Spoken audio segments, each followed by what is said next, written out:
วันนี้เล็กจะพามาทำคลองแครงกะทินะคะง่ายๆเลยค่ะซื้อได้ที่ Lidl นะคะตัวโปเตโต้ตัวนี้ค่ะราคาแค่ปอนด์90ประมาณ2ปอนด์นะคะเราก็เอาไปต้มไม่ต้องต้มนานนะคะเล็กต้มประมาณ3นาทีแล้วก็เอามานอกน้ำเย็นนะคะมันก็จะได้กำลังพอดีเลยค่ะตอนต้มก็คนนิดนึงนะคะแค่นั้นเลยพอระหว่างต้มนะคะเล็กก็เอางาขาวอะค่ะไปคั่วนะคะให้มันหอมพอคั่วงาขาวเสร็จเราก็แยกงาขาวออกแล้วเราเล็กใช้กระทะที่คั่วหน้าขาวเลยนะคะมาทำกะทิค่ะก็เทกะทิน้ำตาลแล้วก็ใส่เกลือลงไปหน่อยนะคะเกลือไม่ต้องใส่เยอะนะคะเพราะในตัวโปเตโต้อะค่ะมันก็มีความเค็มละมุนลิ้นของมันอยู่แล้วนะคะ You want to try it just one bite? Just coconut. Yeah, like a pudding, like a Thai style. Nice, yeah? Never tried with this stuff. The one I'm pasta things. But with the sauce. Just keep.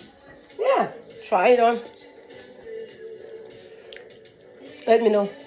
อร่อยไหม No. อร่อยเนาะ Thai sweet desserts คล่องแคล่ง